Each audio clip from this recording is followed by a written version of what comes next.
오늘 대강절 셋째 주일이면서 또 성서 주일이기도 합니다. 하나님께서 우리에게 주신 말씀의 소중함을 깨닫고 이 말씀을 귀히 여기는 그러한 바로 날이 오늘 성서 주일입니다. 그래서 한국교회는 12월 둘째 주일을 성서 주일로 지킵니다. 어제 와서 보니까 우리 교단 신문에 성서 주일에 대한 내용들이 이렇게 나와 있어요. 우리 성경을 보급하는 그러한 우리 단체가 있는데 우리나라에서는 성서공회라고 부릅니다. 이 성서공회가 작년 한 해 동안, 올 한 해 동안 전 세계 101개국에 154개의 언어로 총 413만 7,088부의 성경을 발간해서 보급했다라고 하는 내용이에요. 413만 부의 성경을 만들어서 성경을 전 세계 154개 언어로 만들어서 보급했다라고 하는 그러한 통계를 이렇게 받아봤습니다. 우리가 구입하는 성경 한 권 한 권, 그 성경의 가치는 가격으로 말하면은 우리에게는 바로 그 종이값은 20%뿐이 안 된답니다. 그럼 그 80%는 뭐냐? 80%는 말씀드린 바와 같이 154개국의 언어로 바로 성경을 413만 7,088부를 발간해서 그것을 그들에게 전해주므로 복음을 전하는 사역을 하는 겁니다. 그러니까 우리가 사는 그러한 가치는 20%의 그러한 종이값뿐이 안 되지만은 결국 거기에 80%의 그러한 복음의 능력이 담겨져서 나가는 겁니다. 그러니까 여러분들이 성경 비싸다고 이렇게 하시는 분들이 있는데 절대 그러면 안 돼요. 그 가치는 20%뿐이 안 됩니다. 그러나 거기에 우리가 말할 수 없는 80%의 가치가 담겨져서 우리가 전하지 못하는 그 복음을 이 성경이 만들어져서 복음을 전하고 있다라고 생각할 때 얼마나 감사한 일인지 모릅니다. 할렐루야. 우리가 누구한테 가장 귀한 선물을 할 때는 뭐를 선물하라고요? 성경을 선물해 주세요. 가족이 처음으로 교회에 나왔을 때 바로 가장 귀한 선물은 성경입니다. 자기의 이름이 바로 기록되어 있는 바로 자기의 성경책을 선물로 주는 일보다 귀한 일이 없습니다. 이번 12월 25일 우리 가족, 우리 초청대회를 할 때 우리 나오기로 작정된 그러한 가족들에게 여러분들이 한 권의 성경을 선물로 성탄 선물로 준다고 하면은 참 가치가 있는 그러한 선물이 될 겁니다. 왜 성경을 여러분들이 선물해 줘야 되느냐? 구소련 시대에 있었던 일입니다. 아주 오래된 일이죠. 어느 목사님이 기차를 타고 전도를 하기 위해서 전도지를 이제 가기 위해서 기차를 타고 가는데 옆에 앉은 사람과 이야기를 나누다가 이분이 무신론자임을 알게 되었어요. 목사님은 자기의 가방에서 자기의 성경책을 꺼내놓고 이 무신론자에게 바로 복음을 전하려고 합니다. 그런데 이 무신론자가 얼마나 화가 났던지 그 목사님의 성경책을 빼앗아가지고 창문 밖으로 던졌어요.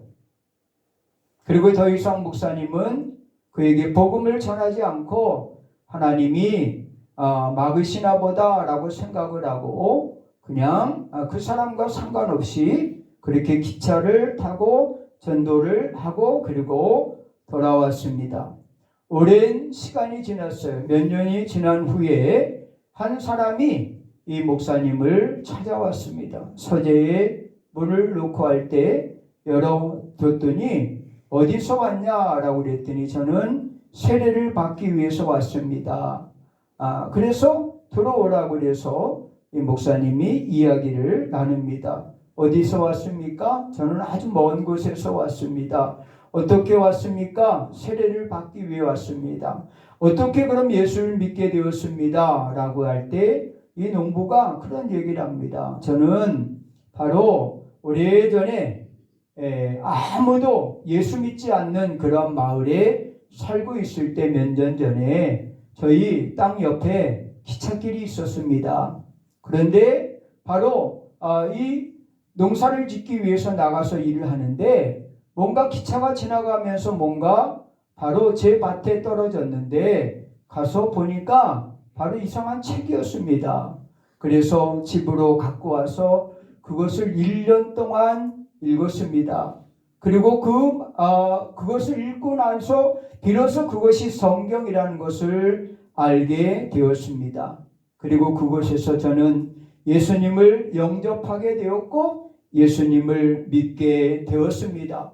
그러면서 저는 그것을 읽을 때마다 내가 세례를 받아야 되는구나. 세례를 받아야 되는구나. 예수님이 세례를 받을 때 성령이 임하는 장면을 꿈꾸면서 자신도 바로 세례를 받기를 원했습니다. 그러나 그곳에는 바로 어느 교회도 존재하지 않았고 예수 믿는 사람도 존재하지 않았습니다. 그런데 그 성경의 맨 앞에 보니까 목사님의 교회와 목사님의 이름이 거기 적혀 있었습니다. 그래서 큰 도시에 나왔습니다. 그리고 몇 주에 걸쳐서 이 교회를 찾았습니다. 자꾸 찾아서 여기까지 오게 된 것입니다. 라고 고백을 하는 것이었습니다. 목사님은 그때 하나님께서 그 무신론자를 통해서 버려진 그 성경책이 이 농부의 그러한 밭에 떨어지게 하시고 그 농부가 그 성경을 읽게 함으로 결국은 그 농부의 영혼을 구원하게 되는 그러한 역사를 이 목사님은 깨닫게 된 것입니다. 목사님은 그를 끌어안고 엉엉 울었습니다. 그리고 그 주일에 성도들 앞에서 그 간증을 하면서 바로 그 농부에게 세례를 베풀었을 때 그 온 성도들이 바로 한결같은 그러한 은혜와 성령의 충만한 역사가 임했던 사실을 바로 이 간증으로 바로 이 목사님의 고백으로 남아 있습니다. 성경은 하나님의 말씀입니다. 할렐루야. 성경은 하나님의 말씀이면서 권세를 가지고 있습니다. 또한 이 권세뿐이 아니라 성경은 능력을 가지고 있습니다. 히브리 4장 12절에 보면은 하나님의 말씀은 살아있고 활력이 있고 좌우에 날쌘 어떠한 검보다도 예리하서 홍과 영과 골수와 바로 이제 바로 그 뼈를 찔러 쪼개기까지 하면서 그러한 능력과 권세와 그러한 힘을 가지고 있다라고 성경은 분명히 말씀을 하고 있습니다. 그래서 하나님의 말씀은 모든 사람의 마음과 생각을 꿰뚫어 봅니다. 하나님의 말씀은 바로 우리의 그러한 앞날을 미래를 비추어 줍니다. 우리로 하여금 하나님의 말씀을 왜 우리가 사모하며 말씀을 가까이 해야 되는지를 바로 오늘 본문이 우리에게 말씀을 하고 있어요.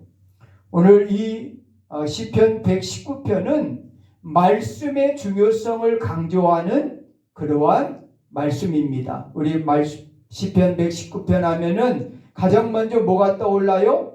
가장 긴 성경, 가장 긴 구절이 있는 성경이라고 우리가 이 시편 119편을 이야기하죠. 그만큼 바로 이 말씀에 대한 그 구절이 바로 이렇게 많이 담겨진 성경은 오늘 이 시편 119편이에요. 그렇기 때문에 우리가 이 말씀의 중요성을 이 성경을 통해서 깨달아 알아야 돼요.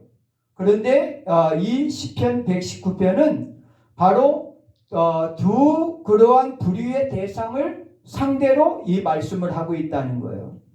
그 첫째는 바로 젊은이들을 향하여 이 말씀을 하고 있습니다. 그래서 시편 119편 9절에 보면은 청년이 무엇으로 그 행실을 깨끗게 하리이까 주의 말씀만 지킬 따름이니다 라고 이야기를 해요. 그러니까 이 시편 119편은 첫째 대상이 누구냐면 누구를 위해서 강조하는 말씀이냐면은 우리 젊은이들을 위한 강조의 말씀이에요. 왜 젊은이들이 말씀을 소중히 여기고 말씀을 귀하게 여겨야 되는가? 그 이야기를 하고 있는 거예요. 그리고 두 번째는 뭡니까? 이 시대에 고통 가운데 있는 고난받고 있는 그러한 성도들을 위해서 하고 있는 것입니다. 그래서 바로 이 말씀 가운데 보면은 이 92절에 보면은 주의 법이 나의 즐거움이 되지 아니하였더라면 내가 내 고난 중에 멸망하였으리이다 라고 92절에 말하고 있어요. 다시 말하면은 이 119편은 바로 두 번째 대상이 누구냐면은 고난받는 자들을 위한 그러한 말씀이었다라고 하는 사실이에요.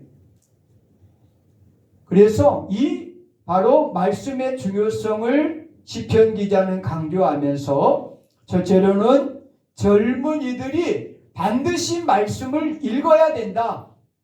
바로 젊은이들이 말씀을 반드시 마음에 새기고 살아야 된다라고 하는 것을 강조해요. 왜 그럴까요? 여러분 왜 젊은이들에게 이 말씀이 중요하다고 시편 기자는 이야기할까요? 많은 그러한 대상 가운데 왜 젊은이들에게 이 말씀을 바로 주시고 있는 이유가 무엇일까요? 청년이 무엇으로 그 행실을 깨끗게 하리이까 오직 주의 말씀뿐이다 라고 강조하고 있어요. 이 시대는 우리 젊은이들이 가장 많은 유혹을 받고 있는 시대다라고 이야기해요. 젊은이들이 가장 많은 유혹을 받고 있어요. 젊은이들의 유혹을 두 가지로 나눌 수 있는데 첫째로는 바로 돈이에요. 둘째는 성이에요. 성. 이 두 가지가 우리 젊은이들에게 가장 바로 그들이 매력을 느끼는 그러한 유혹입니다. 돈을 벌 수 있다고 하면은 어떠한 부정과 불법을 저지르는 것은 아무렇지 않게 생각해요. 돈이 세상 그 무엇보다도 큰 힘이 바로 되기 때문이에요. 이영기 선교사님하고 이야기하면서 이 메사이 신학교 그쪽에 이제 가지 말라고 자꾸만 이 문자가 뜨는데 이유가 뭐냐 그랬더니 캄보디아에서 이 젊은이들이 다 도망 나온 젊은이들이 이 지금 라오스, 미얀마, 태국 국경에 다 있기 때문에 우리나라 정부에서 못하게 하는 거예요. 그러면서 나보고 걱정하지 말아요. 당신 같은 사람은 안 잡아간대요. 왜? 우리에게 아무리 돈으로 1,000,000원 줄 테니까 오세요 그래 가겠어요? 젊은이들만 가는 거예요. 젊은이들만. 그러니까 그 대상이 유혹의 대상이 나이 많은 사람에게 뭐 돈을 1,000,000원 줘 뭘 1,000,000원 줄 테니까 오라 그러겠어요? 쓸모없지요. 젊은이들은 거기에 현혹이 되는 거예요. 왜? 돈이면 모든 것이 다 된다고 생각하기 때문에 그래요. 그래서 돈이라고 하면은 바로 이 젊은이들은 맥을 못 치는 겁니다. 가장 무서운 악마 가운데 하나가 바로 여러분 돈이에요. 그들에겐 죽음도 아니에요. 건강의 문제도 아니에요. 바로 돈입니다. 돈이라고 하는 것에 쉽게 그들이 유혹을 당합니다. 또한 이 젊은이들에게 또 하나의 유혹은 성입니다. 옛날에 우리가 그랬잖아요. 이 프랑스에서 계약 결혼하는 청년들을 보면서 말세라고 이런 나라가 어디 있느냐고 뭐 결혼을 갖다 계약 결혼을 먼저 하고 그 다음에 진짜 결혼을 하고 이런 나라가 어디 있냐고 막 난리를 쳤잖아요. 그런데 지금 우리나라 현실은요, 계약 결혼은 둘째치고 생계형 동거라고 하는 그러한 단어들도 생겨났어요. 대학 가면은요, 대학생들끼리 생계형 동거를 한대요. 그래서 하숙비 줄이고, 그렇지 않아요? 하숙비 줄이는 거예요. 같이 살면서 하숙비 줄이는 거죠. 그 목적이 뭐라고 생각해요? 하숙비를 줄이는 것이 목적일까요? 아닙니다. 성이 목적이죠. 그러니까 이 젊은이들에게는 이 성이라는 그러한 유혹을 바로 이겨내지 못하고 이 성의 유혹에 쉽게 바로 빠져드는 그러한 모습을 우리가 보게 됩니다. 성경은 이와 같이 돈의 유혹과 이 성의 유혹을 이길 수 있는 그러한 비결이 무엇이냐? 바로 오늘 119편 9절에서 말하고 있는 것은 무엇을 의미해요? 바로 청년이 무엇으로 행실을 깨끗게 하리까? 이 돈으로부터 성으로부터 그들을 보호할 수 있는 그러한 비결이 뭐냐면은 오직 여호와의 말씀뿐이니라 라고 고백을 하고 있는 거예요. 그래서 우리 젊은이들에게는 말씀이 필요한 거예요.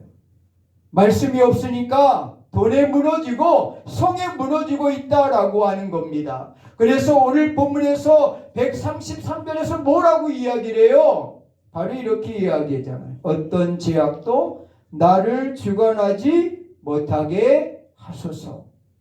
이것이 우리 청년들이 손바닥에다 써놓고 매일매일 해야 될 기도의 제목이에요.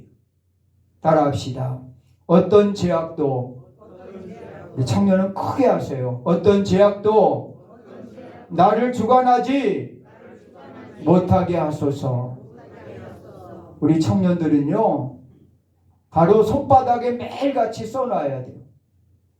손바닥에 문신을 새기세요. 어떤 제약도 나를 주관하지 못하게 하소서 라고 하는 이 시편 119편 133절의 말씀을 바로 마음에 새기세요. 그냥 숫자로 문신을 새기세요. 119, 133 어떤 청년이 그렇게 쓰고 다닌대요. 손바닥에다 문신을 새겼대요. 119, 133 그거를 숫자를 볼 때마다 어떠한 제약도 나를 주관하지 못하게 하소서. 다른 문신 새기고 다니지 말고 이상한 거. 그런 마음으로 우리 청년들이 살아야 된다는 거예요. 두 번째로 이 시편 119편이 이 말씀을 중요하게 가져야 될 사람들, 중요하게 여겨야 될 사람들, 그 대상이 누구냐면은 극심한 고난 가운데 있는 자들에게 이 말씀이 필요하다라고 하는 것을 대상으로 말씀을 하고 있는 것입니다. 92절에 보면은 주의 법이 나의 즐거움이 되지 아니하였더라면 내가 내 고난 중에 멸망하였으리다 라고 그랬어요. 얼마나 이 시편 기자가 고통 가운데 있고 아픔 가운데 있었으면은 바로 이 고백, 바로 만약에 말씀이 없었다고 하면은, 말씀이 나의 삶의 즐거움이 되지 않았다고 하면은 이 고난 중에서 나는 멸망을 당했을 것이다 라고 하는 거예요. 제가 왜 이렇게 힘이 빠져 있는지 아셔요? 저도 처음 경험을 했어요. 방광염이 갔는데 한 3일 만에 방광염이 걸렸어요. 물 먹는 게 두렵고 화장실 가는 게 두려워요. 소변 보는 게 얼마나 아프고 두려운지 겁이 났어요. 먹는 게 두려워요. 마시는 게 두려워요. 그 고통을 바로 변기에 앉으면 그 고통을 이루 말할 수가, 눈물을 질질 흘리면서 고통을 느꼈어요. 아, 이게 방광염이구나 라고 하는 걸 알았어요. 그래서 이영기 선교사님이 미리 경험한 바가 있어서 그 약을 집에 왔더니 약을 가지고 계시더라고. 그래서 약을 이틀을 먹었어요. 그런데도 통증이 그렇게 가라앉지 않았어요. 어제 비뇨기과를 처음 가봤어요. 난생 처음 비뇨기과를, 이비인후과는 가봤어도 비뇨기과를 처음 가봤어요. 가가지고 어제 검사하고 또 대처약을 받고 그래가지고 어제 먹었더니 좀 어제 저녁서부터 통증은 조금 가시게 되었어요. 야, 이런 고통이구나. 우리 권사님들 또 저희 사모 또 집사님들이 방광염 걸렸다고 그럴 때 나는 방광염 그게 뭐야? 이렇게 생각했는데 이게 방광염이구나 라고 하는 거를 아주 뼈저리게 느꼈어요. 그 고통은 이루 말할 수가 없더라고요. 그게 뭐 여자랑 남자랑 그게 틀린지 모르겠지만은 저는 얼마나 고통스러웠는지 몰라요. 이 시편 기자가 어떠한 고통을 당했는지는 바로 사실 그대로를 쓰고 있지 않아요. 그러나 바로 이 시편 기자의 이 119편의 내용을 볼 때 바로 이 시편 기자가 당하고 있는 것은 바로 복음 때문에, 말씀 때문에 당하고 있다라고 하는 사실을 우리가 알게 됩니다. 바로 131절에 보면은 주의 계명을 사모함으로 입을 열고 헐떡일 정도로 또 제비가 제 새끼가 어미가 물어다 주는 먹이를 받아 먹기 위하여 입을 열고 지저귀는 것처럼 말씀을 먹기 위해서 그렇게 사모했다고 이야기를 하고 있어요. 이 시편 기자가 왜 이렇게 말씀을 사모하게 되었을까? 왜 그 말씀을 그렇게 사모하게 되었을까? 그 이유는 한 가지예요. 이 말씀을 사모하지 아니하면은 그는 고난 중에 바로 죽을 정도로, 그 고난의 아픔으로 인하여 멸망할 정도로 그는 심한 고통을 당하고 있었기 때문에 바로 그는 더 말씀을 사모할 수밖에 없었다라고 이렇게 고백을 하고 있다라고 하는 사실을 우리가 분명히 알게 됩니다. 바로 성경에 보면은 교만한 자들이 나와요. 이 교만한 자들은 하나님의 말씀을 무시하고 자기 마음대로 사는 사람입니다. 하나님을 의식하지 않고 자신이 가진 권력이나 돈의 힘을 믿고 바로 그것으로 사람들에게 고통을 주는 그러한 바로 사람들이에요. 이런 사람들이 시편 바로 이 기자를 찾아옵니다. 바로 그래서 바로 이렇게 이야기합니다. 네가 말씀대로 살아? 네가 말씀대로 사는데 왜 네 삶은 이렇게 비참해? 네가 말씀대로 행하는데 왜 하나님은 너에게 바로 복을 주시지 않아? 왜 네가 말씀대로 사는데 왜 네 모양은 곡골이야?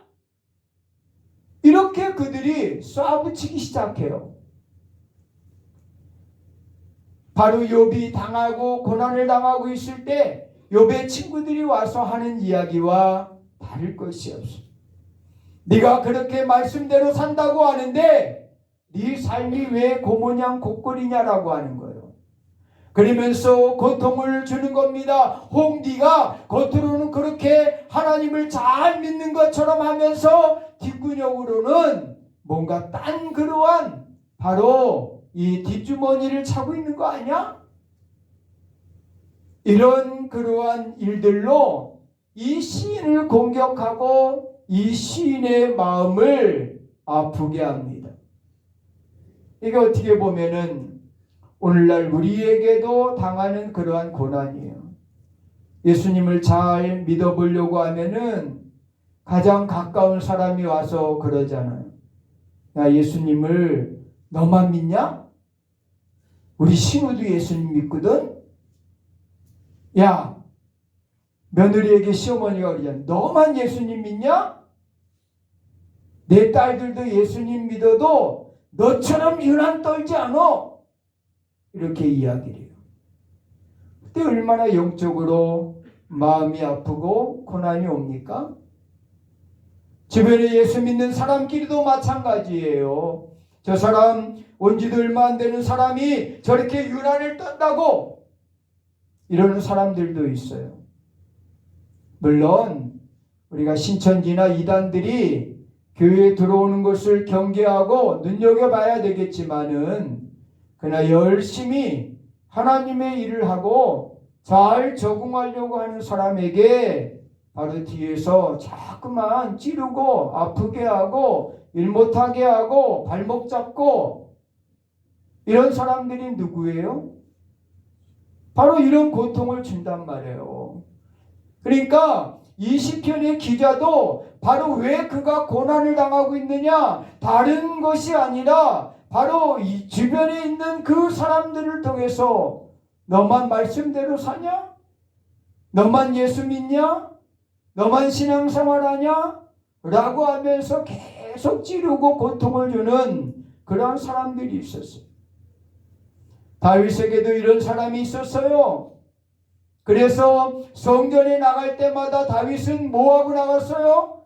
눈물을 흘리며 나갔다고 그랬어요. 왜 눈물을 흘리며 성전에 나가요? 기쁨으로 즐거움으로 야 우리 교회 가자, 우리 함께 하나님 예배하러 가자 그러는데 왜 여러분 눈물을 흘리며 가겠습니까? 주변 사람들 때문에 그래요. 다윗에게 이야기하잖아요. 너만 예수 믿어? 너만 하나님을 예배해? 너만 기쁨으로 찬양하냐? 라고 자꾸만 뒤에서 앞뒤에서 바로 이 다윗을 바로 모략하고 또 바로 다윗을 찌르고 그러잖아요. 그러니까 오죽하면 다윗이 여호와의 성전에 올라갈 때 바로 눈물로 바로 울면서 여호와의 성전에 올라갔다라고 기록을 하고 있어요. 사랑하는 성도 여러분, 바로 오늘 시편 119편은 바로 우리 젊은이들을 향한 말씀이고 또 고난당하는 자들을 위한 말씀이에요. 우리 젊은이들은 이 말씀을 마음에 깊이 새겨야 돼요. 그리고 고난당하는 이들은 오늘 이 바로 119편에 바로 131편 1절서부터 132절의 말씀을 마음에 깊이 새겨야 돼요. 고난당하는 자들은 바로 주의 말씀을 바로 계명을 사모함으로 내가 입을 열어 헐떡였나이다. 주의 이름을 사랑하는 자들에게 베푸시던 대로 내게 돌이키사 내게 은혜를 베푸소서라고 하는 마음으로 우리가 고난이 올 때마다 바로 이 말씀을 기억하면서 말씀대로 살아야 돼요. 자, 그렇다고 하면 우리 인생에 하나님의 말씀을 통해서 반드시 우리가 경험해야 될 네 가지를 제가 간단하게 설명하려고 해요. 우리는 말씀을 읽을 때마다 이 네 가지를 경험해야 돼요. 이 네 가지를 경험하지 않은 사람은 분명히 말하지만은 구원의 그러한 바로 확신이 없는 사람이에요. 네 가지를 우리는 말씀을 통해서 말씀을 읽을 때, 묵상할 때, 말씀을 들을 때 네 가지를 경험해야 돼요. 여러분들이 경험한 분들이 바로 있는가? 내게 이런 경험이 있었는가를 여러분들이 한번 점검해 보세요. 첫째로는 말씀을 읽으면서 눈물을 흘려본 적이 있습니까? 여러분들이 말씀을 읽으면서 눈물을 흘려본 적이 있어요? 말씀에 바로 별명 가운데 하나가 거울이에요. 거울. 이 말씀이 거울이라고 하는 것은 말씀에 자신의 삶을 비춰보는 거예요. 자신의 삶을 비춰볼 때 자신의 삶이 얼마나 더럽고 추하다는 것을 우리는 말씀을 통해서 깨달아야 돼요. 그럴 때 뭐가 나오는 거예요? 눈물이 나오는 거예요. 눈물이. 이번에 우리 북한 친구들 바로 세례식을 주는데 세족식을 하는데 얼마나 펑펑거리고 우는지 제가 그랬어요. 한국 교회가 잃어버린 눈물을 제가 여기서 봅니다. 한국 교회가 잃어버린 눈물, 한국 교회에서 흘리지 않고 있는 눈물을 이 북한 사람들을 통해서 그들이 엉엉 그 새벽식을 하면서 우는 모습을 보면서 바로 한국교회 눈물을 여기서 본다고 제가 그런 고백을 했어요. 말씀을 읽으면서 여러분 자신의 취약한 모습, 더러운 모습, 부끄러운 모습을 여러분 말씀에 비춰봤을 때 내가 얼마나 더러운 사람이고 취약한 사람인가를 바로 느끼게 되는 거예요. 그럼 뭐가 나오는 거예요? 눈물이 나오는 거예요. 눈물이. 그래서 우리가 말씀을 듣고 읽고 느낄 때마다 묵상할 때마다 우리의 눈에서 눈물이 나와야 돼요. 그것을 경험한 사람이 되어야 된다라고 하는 사실이에요. 두 번째는 바로 말씀을 읽으면서 그 말씀이 내 마음에 살아 역사하는 경험을 해야 돼요. 두 번째 경험은 이 말씀을 읽고 듣고 묵상하는 가운데 그 말씀이 내 안에서 막 살아 움직이는 그러한 느낌을, 그런 영적 경험을 우리 모두가 해야 된다라고 하는 거예요. 그래서 하나님의 말씀은 활력이 있다 그랬잖아요. 활력. 이 활력은 뭐예요? 살아 움직이는 거거든요. 말씀이 내 안에서 바로 내 가슴 속에서 주체할 수 없이 살아 움직이는 거예요. 말씀이. 그래서 가슴이 뭐예요? 말씀을 들으면은 말씀을 읽으면 막 뜨거워지는 거예요. 주체할 수 없는 그러한 바로 성령의 역사가 내 마음속에서 말씀 가운데 일어나는 거예요. 그래서 막 힘을 얻기도 하고 기뻐지기도 하고 막 내 안에서 할 수 있다는 능력이 생기기도 하고 그것이 내 가슴 속에서 그 말씀이 역사하고 있는 그러한 경험을 우리 모두가 해야 된다라고 하는 거예요. 그래서 사도 바울이 뭐라고 그래요? 나는 복음에 미친 자다 그러잖아요. 왜 복음에 미쳤을까요? 그 말씀이 들어가니까 말씀이 살아 움직이니까 바로 복음에 미친 자가 되었어요. 견딜 수가 없어요. 바로 전하지 아니하면은 화가 내게 임할 것 같은 그러한 바로 간절함이 내 마음에 있었다라고 하는 거예요.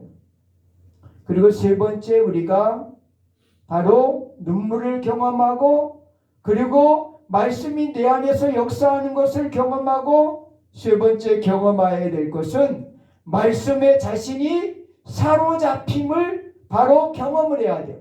말씀에 사로잡힘을 우리가 바로 경험해야 돼요.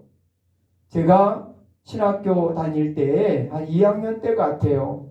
그때 이제 겨울방학이 되면은 신학교에서 전부 다 기도원을 갔다 오라고 그래요. 일주일씩. 그래서 교회에서 허락을 받고 제가 의정부 살 때인데 그때 바로 신학교에 이제 겨울방학 때 동두천에 있는 미랄 기도원을 갔어요. 미랄 기도원을 갔는데 그때가 그 산상 집회 기간이었는데 그 집회 기간이 뭐냐면은 말씀 통독하는 그때 말씀을 읽는 그러한 바로 집회였어요. 가는 그때가 바로 말씀을 읽는 그러한 기간이었어요.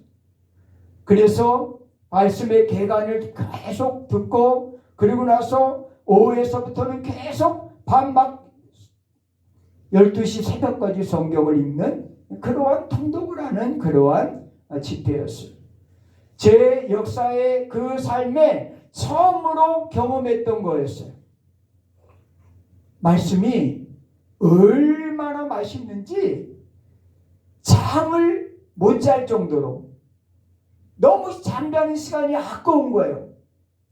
그래서 12시까지 성경을 거기서 읽고 오면은 잠자는 시간인데 그 시간이 아까워가지고 읽다가 내려온 성경을 또 읽기 시작하는 거예요. 막 새벽까지.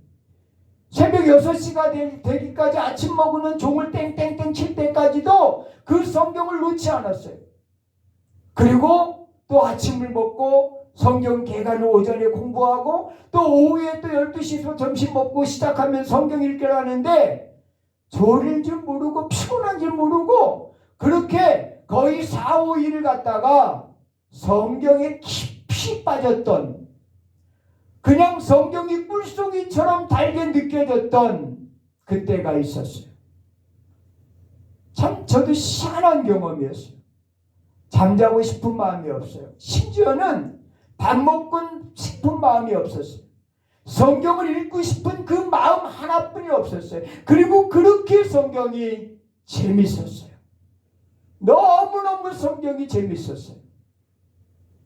그것이 바로 성경에 사로잡힌 그러한 모습이에요. 성경을 읽지 아니하면은 우리가 밥을 먹지 않으면 허기가 지는 것처럼 성경을 읽지 아니하면은 견딜 수 없는 그러한 영적 경험을 바로 우리는 해야 된다라고 하는 사실이에요. 그리고 마지막으로는 말씀이 깨달아지는 경험을 해야 돼요. 어린아이들은 알지 못해요. 그래서 장난감집 그 코너 앞에서 난리를 치고 땡깡을 치는 거예요. 어머니 마음도 모르고 아빠 마음도 모르고 엄마 지갑 사정도 모르고 이해를 못하는 거죠. 그냥 저거 하나 갖고 싶은 거 외에는 어떠한 그러한 깨달음도 이해도 느낌도 없어요. 그러나 어른이 되면은 알아요. 청소년을 거쳐서 어른이 되면은 우리 엄마가 그때 왜 그랬는지, 우리 아빠가 왜 그랬는지 비로소 느끼게 되는 거죠. 바로 초신자 때는 하나님의 말씀을 깨닫기가 힘들어요. 말씀을 읽으면 이것이 무슨 내용인지, 바로 이것이 무슨 의미가 있는 건지 몰라요. 그런데 이제 신앙생활을 오래도록 하고 영적으로 깊어지면은 하나님의 말씀을 읽으면은 그게 깨달아져요. 느껴져요. 마음에 와 닿습니다. 바로 그런 순간이 우리에게 온다라고 하는 사실이에요. 사랑하는 성도 여러분, 그렇습니다. 우리는 네 가지를 경험을 해야 돼요. 바로 말씀을 읽을 때 우리는 자신의 삶을 비춰보면서 눈물을 흘려야 돼요. 내가 오늘 왜 그랬을까? 내가 오늘도 하나님 앞에 바르게 살지 못했네. 말씀대로 살지 못했네. 말씀에 자신의 삶을 비춰보면서 회개의 눈물을 흘려야 돼. 그리고 그 말씀을 읽을 때마다 그 말씀이 가슴 깊이 내 마음속에서 살아 역사하는 경험을 매일매일 해야 됩니다. 그리고 말씀을 사모하는 마음으로 읽음으로 그 말씀에 깊이 빠져드는 영적 경험들을 해야 됩니다. 그리고 말씀을 읽을 때마다 그 말씀이 깨달아지는 그러한 경험들을 해야 된다라고 하는 사실이에요. 여러분 행복하게 살고 싶어요? 대답이 없어요. 행복하게 살고 싶어요? 그렇다고 하면은 참된 행복은 말씀 가운데 있어요. 할렐루야. 여러분 고난을 당하고 싶지 않으세요? 이건 반반이야. 돈을 당해야 되는 건지 말아야 되는 건지. 할 수 있거든 바로 고난을 이기고 승리하는 삶을 살고 싶잖아요. 그렇다고 하면은 말씀을 읽으세요. 성경을 읽으세요. 바로 고난을 이기고 승리하고 싶다고 하면은 말씀을 읽으세요. 그리고 여러분 기쁨으로 살고 싶어요? 즐거움으로 살고 싶어요? 하나님의 말씀을 읽으세요. 하나님의 말씀을 읽으면은 우리 안에 참된 행복이 찾아오고 아무리 큰 고난도 우리는 승리하는 삶으로 이겨낼 수 있고 그리고 우리는 기쁨과 즐거움으로 하루하루를 살아갈 수가 있는 것입니다. 그 비결은 성경을 읽는 데 있습니다. 할렐루야. 기도합니다.